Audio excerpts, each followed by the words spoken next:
Saudações, seja bem-vindo. No presente vídeo vamos dar sequência às nossas videoaulas ligadas ao direito comercial. Exatamente, ficamos parados durante algum tempo, mas finalmente cá estamos para dar sequência a esse tipo de aulas.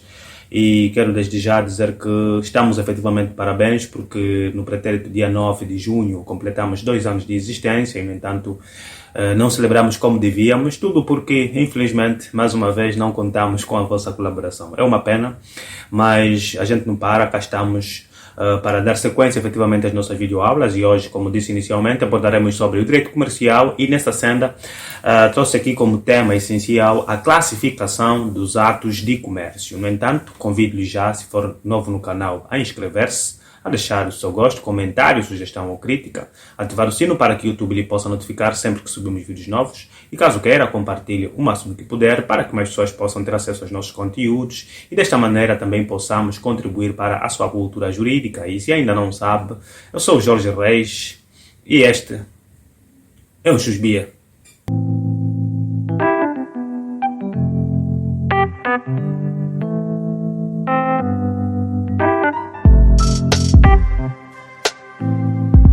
Bem, como eu disse há pouco, na verdade, completamos 2 anos de existência e eu tentei, de alguma forma, colaborar, participar, ter essa interação com vocês, mas infelizmente, mais uma vez, foi uma tentativa frustrada. Mas, mais do que isso, eu quero que vocês vejam o vídeo, porque no nosso último vídeo relativo a casos práticos sobre direito processual civil, eu fiz-vos efetivamente um pedido esse que, mais uma vez, não foi tido em conta. Qual necessitar efetivamente desse vosso feedback? Se tivermos pelo menos 10, atenção, pelo menos 10 comentários a dizer que sim, vamos fazer essa live. Atenção, o número é tão reduzido porque eu sei que nós não temos tido essa interação aqui no YouTube. Então eu peço pelo menos 10 pessoas aqui a dizerem que sim, podemos gravar essa live. Então no dia 9 de junho teremos uma live para a celebração do nosso aniversário. Pois é, como conseguiram perceber, está aqui no dia 9 de junho eu pretendia fazer uma live a fim de celebrarmos efetivamente o nosso aniversário, mas tal não sucedeu. Por quê? Porque mais uma vez vocês não colaboraram conosco. É efetivamente muito entristecedor para mim, né, estar constantemente a solicitar a vocês que comentem e infelizmente até para vosso bem não conseguiram fazer. No entanto, eu não vou mais exigir nada a ninguém. Na verdade, estamos aqui simplesmente para ajudar-vos de alguma forma, né? E eu vou continuar a fazer os meus vídeos. Quem quiser comentar, comenta. Quem não quiser, paciência. Mas ainda assim é importante eu agradecer aqui aos colegas ou aos caríssimos inscritos que de alguma forma mostraram interesse. Temos aqui o ilustre Ismael Chivinda, né, que tece aqui alguns agradecimentos pelo nosso canal, né, porque tem efetivamente ajudado de alguma forma. Tem também aqui a caríssima Ju Pinheiro, não é, que tem questionou-nos aqui se efetivamente há um valor específico para apoiar o canal. E claramente que não, né? Nós não temos nem exigimos um valor específico para apoiar o canal. Quem quiser apoiar, apoia o canal de acordo com aquilo que são as suas possibilidades, porque para nós toda ajuda é bem-vinda e, na verdade, só o facto de estar a ver os nossos vídeos já configurou uma ajuda e tanto, né? Porque assim o canal cresce e nós vamos contribuindo para o conteúdo jurídico para demais pessoas. No entanto, isso para mim vale mais do que qualquer valor. Mas se ainda assim quiser dar alguma coisa, meu caro, esteja à vontade, dá o valor que tiver ao seu alcance. Nós aqui não exigimos balúrdios de dinheiro, porque sabemos quais são as necessidades de cada um. No entanto, temos aqui ainda que agradecer ao senhor Jorge Rodas, né, que gostaria com certeza que a live acontecesse e queria mandar-nos um caso prático. Na verdade, a nossa live não era nesse sentido, para fazermos resolução de casos práticos, né? Mas se efetivamente ocorresse o caso prático ou ocorresse a live, quem sabe a gente faria esse caso prático, mas infelizmente não aconteceu porque temos aqui, ele é o primeiro, imagina, o primeiro a dizer que sim, queria que a live se fizesse. Depois temos aqui o caríssimo Sidik Sura, que na verdade é moçambicano e já trocamos algumas expressões. E tem sido uma pessoa com certeza que demonstra muita assiduidade no nosso canal. Eu quero desde já agradecê-lo. E por acaso tem um caso prático, e acho que mandou-me no Facebook também o seu caso prático. Só que, bem, essa questão, ele é moçambicano, e no entanto aplicam-se algumas legislações moçambicanas que eu não tenho domínio e fica-me efetivamente muito difícil resolver. Mas em todo caso, eu vou arranjar aqui formas, tenho lá os números das legislações, vou procurar, vou ler, vou entender a legislação e assim poderei, se calhar, trazer aqui um vídeo prático abordando efetivamente sobre as matérias ligadas ao direito moçambicano. Pronto, sei que não é minha praia, mas de alguma forma temos que ajudar quem efetivamente nos ajuda, e o caríssimo Sidik tem nos ajudado bastante. E a segunda pessoa, você vê, são dois. Temos o João Cativa, que diz que sim, podemos. Muito obrigado, João Cativa. Deixa-me aqui deixar os coraçãozinhos para vocês, merecem. Temos o João Rodrigues, também, diz que sim, podemos fazer a live, são 4. Tem a Margarida André, que na verdade já deixou isso aqui temporariamente, foram 5 dias. O pedido, a live devia ser feita no dia 9, e no entanto isso foi no dia 13, já estava fora do prazo, extemporaneamente, mas em todo caso valeu por ter demonstrado efetivamente interesse, caríssima Margarida. Já não vamos poder fazer a live, infelizmente, já não vamos poder fazer a live nesse sentido. Quem sabe numa próxima ocasião, no nosso próximo aniversário, a gente poderá fazer essa questão. E depois temos o caríssimo Nelo Pinto, né, Bernardo, que diz bem haja jus. Obrigado, Bernardo. Na verdade, são essas pessoas que eu queria aqui tecer agradecimentos, né, por terem efetivamente demonstrado interesse na nossa live. Pena que não foi possível, porque só tivemos aqui 5 comentários, ou pedi 10. Se tivemos 5, ou seja, nem chegamos à metade.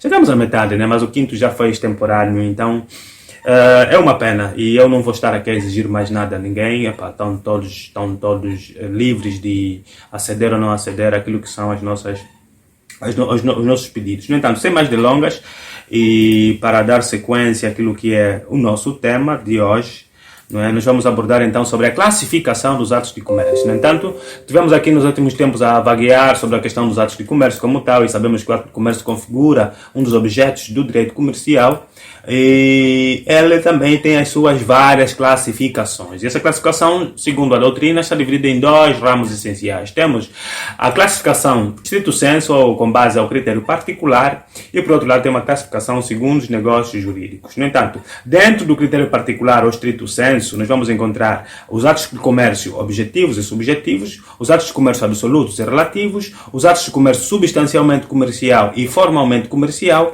temos os atos de comércio causais e formais, e para finalizar, os atos de comércio bilaterais ou puros e unilaterais ou mistos. E por fim, temos então a classificação dos atos de comércio quanto aos negócios jurídicos, e ali enquadramos os negócios jurídicos unilaterais e plurilaterais, os negócios jurídicos bilaterais ou sinalagmáticos e unilaterais sinalagmáticos, temos os negócios jurídicos bilaterais imperfeitos, os negócios jurídicos onerosos e gratuitos, os negócios jurídicos formais e consensuais, os reais e obrigacionais, os nominados e inominados, típicos e atípicos, e ainda outras classificações que, quando a gente tiver efetivamente que abordar sobre eles, vamos aqui referir. Portanto, quando falamos efetivamente sobre a classificação dos atos de comércio, eu vou aqui dividi-lo em duas aulas, ou seja, essa vai ser a primeira aula sobre a classificação dos atos de comércio. Vamos olhar segundo o critério particular ou stricto sensu, e no entanto, na nossa próxima aula falaremos sobre a classificação dos atos de comércio segundo a categoria dos negócios jurídicos.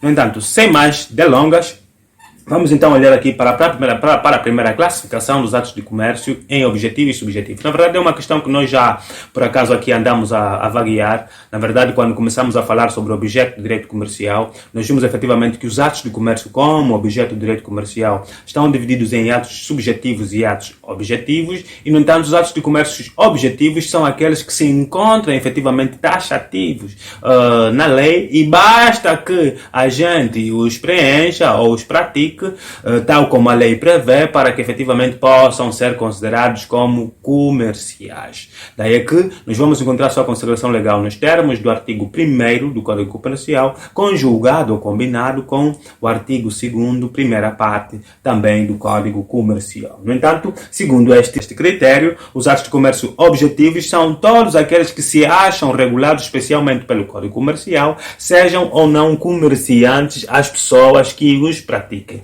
Vou só aqui verificar o nosso código comercial. Eu não sei se tenho aqui, mas acho que sim, temos aqui sim.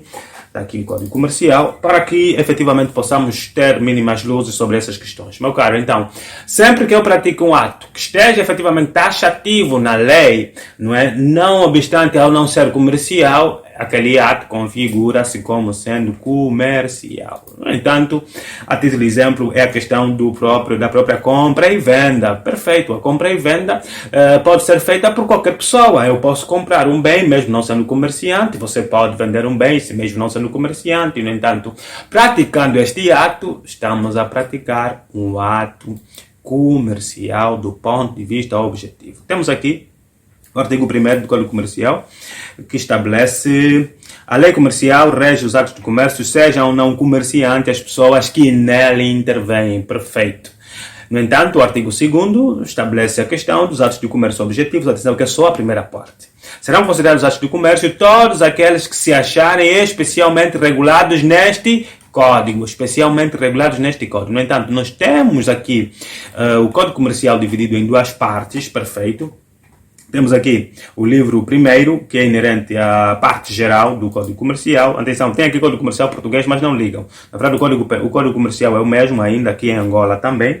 Então, dentro dessa parte geral, não sei o que se passa com esse computador. Está um pouquinho pesado, não consigo perceber o porquê. Mas vamos lá. Depois dessa parte especial do Código Comercial, temos então a parte geral, aliás, temos a parte especial, onde vamos efetivamente enquadrar todos os contratos. Está aqui. A partir daqui, sempre que nós praticamos algum ato que seja inerente a um dos artigos previstos aqui na parte especial, com certeza estaríamos perante um ato de comércio objetivo. Perfeito. Sem mais delongas, temos então na sequência os atos de comércio subjetivos. Meus caros, o que são atos de comércio subjetivos? Com certeza, se o objetivo aqui tem que ver com lei, tem que ver com norma, o subjetivo tem que ver com pessoas, com sujeitos. No entanto, se os atos subjetivos são praticados independentemente da pessoa ser comerciante ou não, os atos de comércio subjetivos são aqueles que são praticados especificamente por comerciantes. No entanto, são os atos que devem a sua comercialidade ao facto de as pessoas que o pratiquem serem comerciantes, segundo o artigo 2º, a segunda parte do Código Comercial. Perfeito. Significa que existem determinados atos que devem efetivamente ser praticados só por comerciante. Eu não posso praticar porque sou uma pessoa civil. No entanto, temos consagração legal, temos, como vimos ali, o artigo 2º do Código Comercial. Na sua segunda parte, estabelece ainda que podem alguns atos serem praticados somente por comerciantes. Está aqui. E além deles, todos os contratos de obrigações dos comerciantes que não forem de natureza exclusivamente civil, se o contrato do próprio ato não resultar. Meus caros, nós já fizemos aqui um estudo muito aprofundado e minucioso sobre essa questão. No entanto, eu aconselho a ir lá ver o nosso vídeo sobre sobre o objeto de direito comercial e com certeza vai perceber melhor essa classificação do ato de comércio objetivo e subjetivo.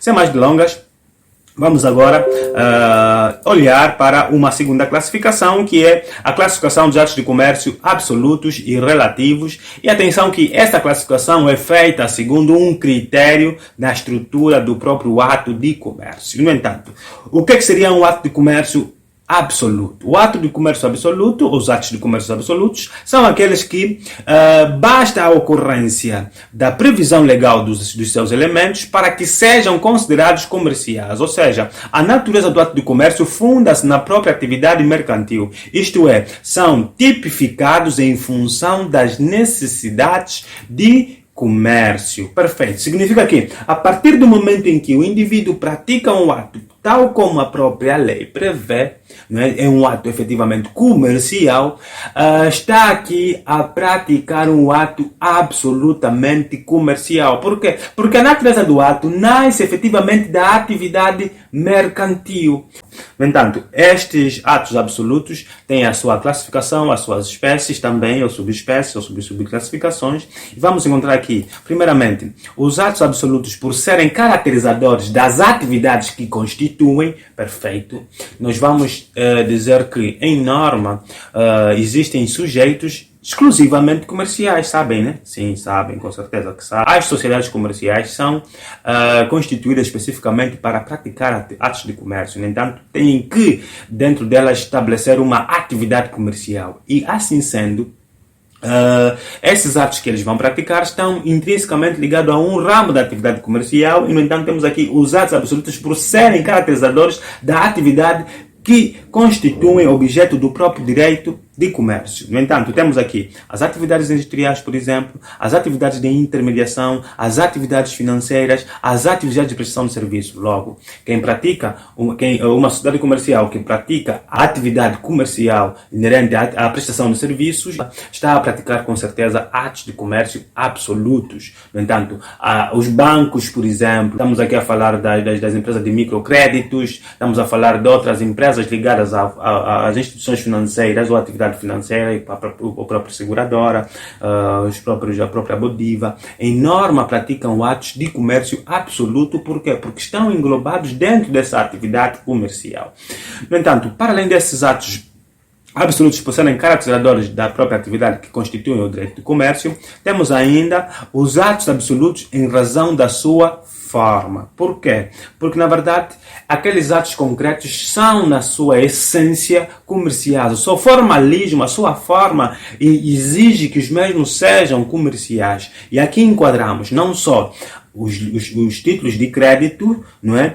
Mas também as livranças, as letras e os cheques. No entanto, todo o cheque, né? Todo mundo conhece um cheque, com certeza, não tenho aqui um exemplo de cheque, mas todo mundo sabe o que é um cheque bancário, por exemplo. Esse cheque tem, na verdade, um caráter comercial, na medida em que é feito no âmbito de uma atividade comercial, qual é a bancária.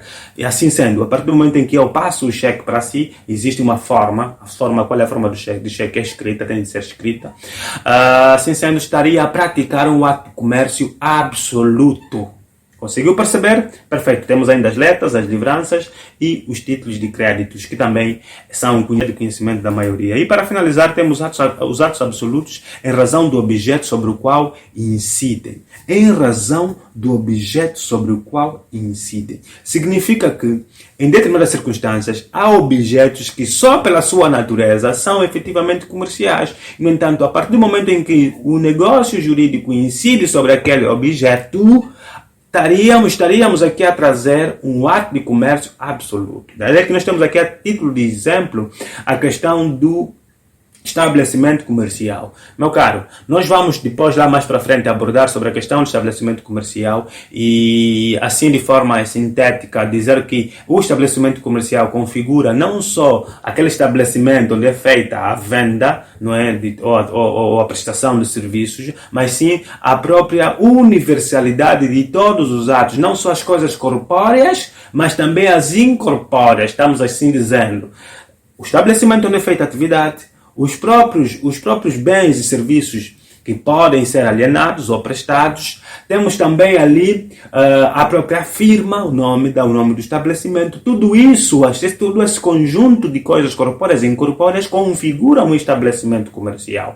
No entanto, se a gente quiser vender, trespassar, na verdade aqui não se chama vender, é um trespasse. Se a gente colocar como objeto a transmissão desse estabelecimento comercial, estaríamos perante um trespasse.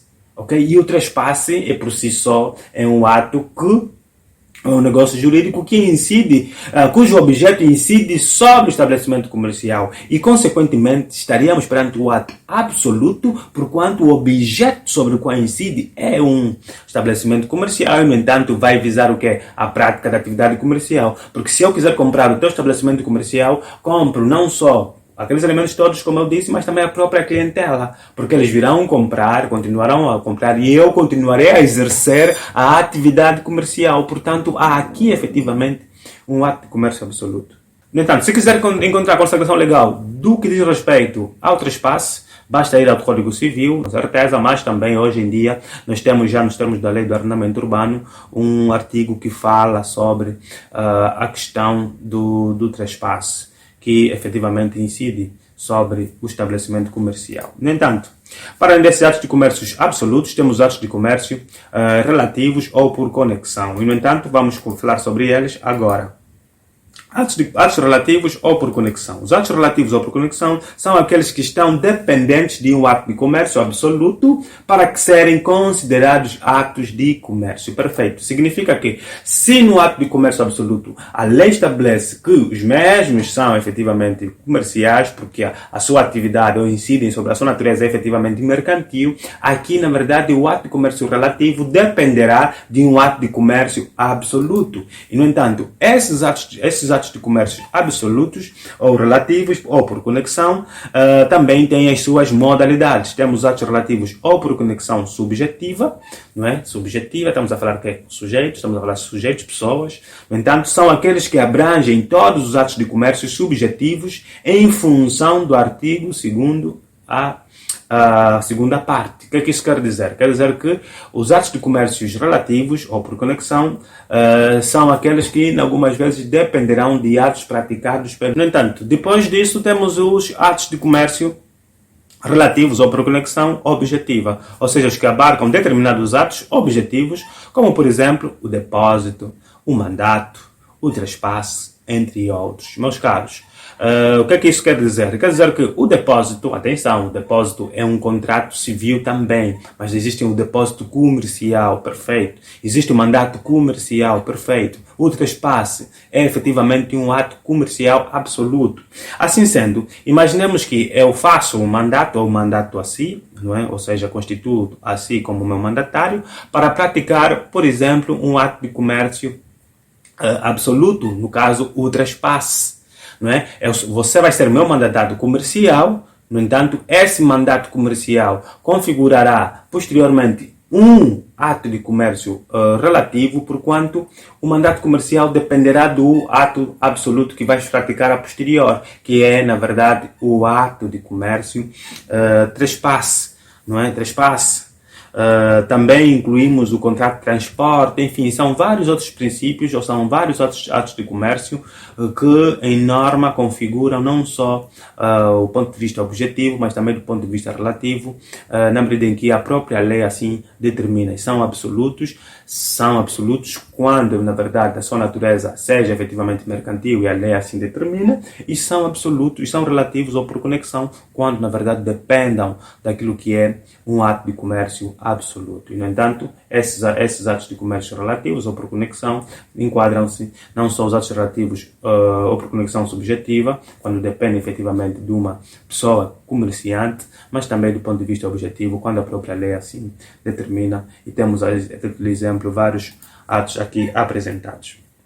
Por outro lado, esses atos relativos ou por conexão objetiva, por sua vez, podem ser diretos, não é? Quando o ato está diretamente aliado a um ato absoluto, isto é, por meio de um ato de comércio absoluto, é praticado um outro ato que, por este facto, é considerado comercial. Exatamente. Por meio de um ato absoluto, é praticado um outro ato. Já que olhamos, por exemplo, para a questão do contrato de mandato comercial, ou seja, o mandato a si para praticar um contrato de trespasse em meu nome. No entanto, há aqui um ato de comércio absoluto, não é? Que é o primário, no entanto, vai visar a prática de um outro ato de comércio, que é o que você vai fazer posteriormente, que é me representar no contrato de trespasse. Por outro lado, temos os atos de comércio relativos ou por conexão objetiva e indireta, não é? E, no entanto, ocorre quando, por meio de dois ou mais atos de comércio, é praticado um outro ato que é considerado um ato de comércio pelo facto de estar ligado aos atos de comércio anteriores. Pois é, então, aqui nessa questão indireta, vamos lá verificar. Pegamos ainda dentro daquilo que é o exemplo do contrato de mandato comercial, vamos lá, eu vou mandatar-te a ti para, junto de um banco, não é? Atenção, esse mandato comercial vai ser um mandato comercial, porque é absoluto, porque você vai, junto de um banco, celebrar um contrato de mútuo ou de empréstimo, se preferir. Pede esse empréstimo bancário e, no entanto, com esse empréstimo bancário, vais praticar um outro ato de comércio em meu nome, que é o arrendamento de um estabelecimento para nós podermos praticar atividade comercial. No entanto, há aqui vários atos, não é? E todos esses atos são comerciais por conta do último ato de pessoa só ser considerado, só ser concluído na dependência dos nossos atos anteriores, que são o mandato comercial, o empréstimo bancário ou o mútuo bancário e, por fim, o arrendamento do estabelecimento para que possamos realizar a nossa atividade comercial. No entanto, temos aqui basicamente alinhavado essa questão da classificação dos atos de comércio em absolutos e relativos ou por conexão, e nesta senda de ideias vamos agora analisar a classificação dos atos substancialmente comerciais e formalmente comerciais. Meus caros, substancialmente comercial, atenção, quando nós falamos de substância, olhamos para aquilo que são o conteúdo, para aquilo que é o conteúdo do próprio contrato. No entanto, os atos de comércio são substancialmente comerciais quando tem comercialidade, quando a sua comercialidade vem em razão da sua própria natureza. Ou seja, devem a sua comercialidade à sua natureza intrínseca, por representar em si mesmos atos próprios da vida mercantil. Na verdade, esses atos de comércio substancialmente comercial são aqueles efetivamente que estão ligados na própria atividade mercantil. Por outro lado, os atos formais ou formalmente comerciais são aqueles que estão regulados na lei comercial como um ato, como um esquema meramente formal, uma vez que basta às vezes são praticados para a efetivação de operações não comerciais de conteúdo econômico diverso. Na verdade, essa classificação enquadra-se basicamente idêntico quando falamos dos atos de comércios absolutos quanto à forma, não é? Porquanto, em norma, tendem a seguir certo formalismo que, algumas vezes, poderá ou não dar lugar aqui à atividade mercantil. Por exemplo, o cheque. O cheque, eu dou-lhe o cheque para praticar esse ato de comércio e posteriormente vai retirar o dinheiro, pode dar um fim comercial ou não a este dinheiro. No entanto, há aqui um ato de comércio formalmente comercial, no entanto, estamos aqui nesta senda. Para além desses atos de comércios substancialmente comercial ou formalmente comercial, temos atos de comércio causais e formais. Bem, os atos de comércio causais são aqueles que as partes celebram para que se atinja uma determinada função social, que é a causa-função do ato, que está ali regulado na lei para realizar uma causa-função específica perfeita. No entanto, quando falamos aqui sobre uma causa-função, aplicamos a título de exemplo as sociedades comerciais. Vários sócios, em norma, praticam uma atividade comercial, ou vários sujeitos, algumas vezes, encontram-se para poderem juntos praticar um ato de comércio ou uma atividade comercial na intenção de partilharem lucros. Atenção, a causa-função aqui deste ato em si é a partilha de lucros. No entanto, configurar-se em que? Se configurar-se-ia dentro de um contrato de sociedade. No entanto, estaremos a falar da sociedade comercial. Logo, a causa-função da sociedade comercial é a partilha de lucros. Né? Os sócios da sociedade comercial, seja por cotas, seja anônima, seja em comandita simples ou por ações, é feita ou constitui essa atividade na iminência de praticarem efetivamente os atos de comércio ou a atividade comercial. Né? Quando falamos dos atos de comércio absolutos face à atividade que praticam ou que exercem, no entanto, com o fim último de partilhar.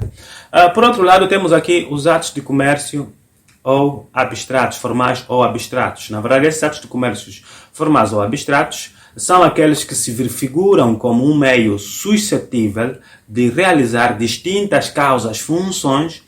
O ato está formalmente regulado na lei comercial, podendo servir para preencher uma multiplicidade de causas, funções. Perfeito.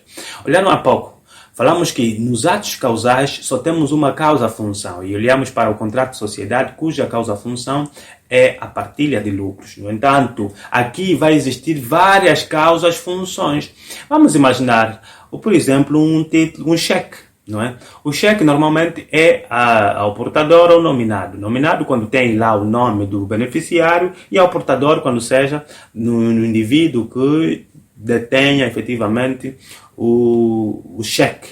Não é? Vamos imaginar que eu passo o cheque, dou assim, no entanto está ao portador, no entanto posteriormente você endossa o cheque a um outro indivíduo, esse outro indivíduo endossa o cheque a uma outra pessoa e no entanto aquela pessoa não dá um fim que eu queria que era para que o dinheiro fosse para si, mas acaba doando a uma instituição de caridade.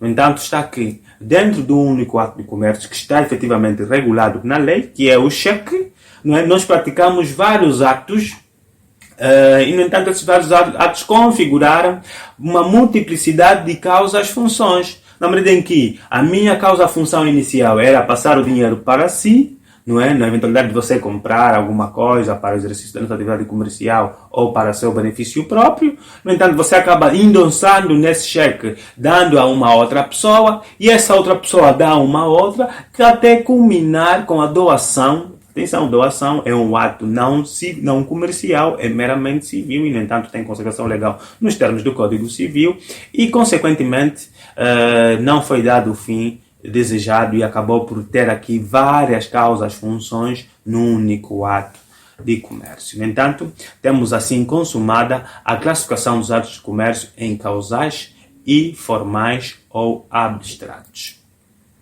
Depois temos os atos de comércio bilaterais e unilaterais. Os atos de comércio são bilaterais quando a sua comercialidade do ato é respectivamente aplicável a ambas as partes. Perfeito.